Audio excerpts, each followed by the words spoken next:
All right, so what we got her working. Now there was a lot of problems with this thing,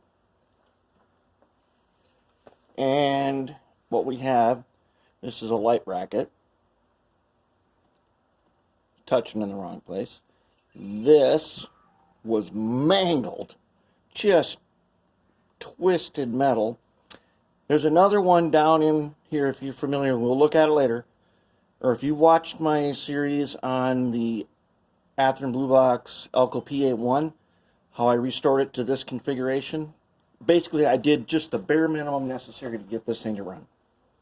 Down in here, where the little pin drops into the truck to get power from the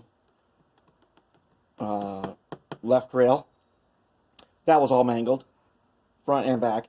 This spring clip was so corroded and rusted, I put it in some dollar store line calcium rust remover for like 5 minutes, and it cleaned up most of it.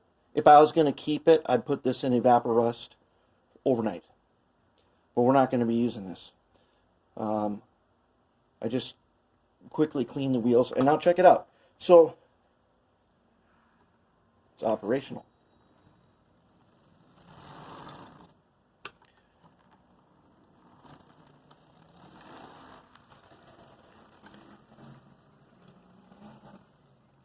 Okay, there she goes.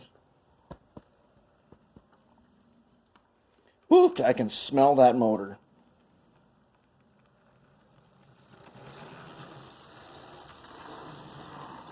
To get it to go this much, I've got the controller turned up to like 70%.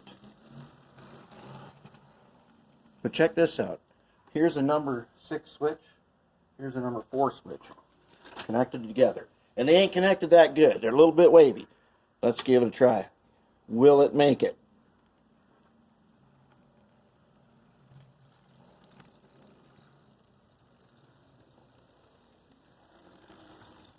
Made it.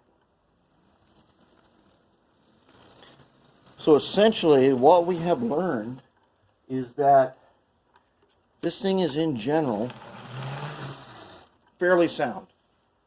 We got something to work with. Everything mechanically, it's sound.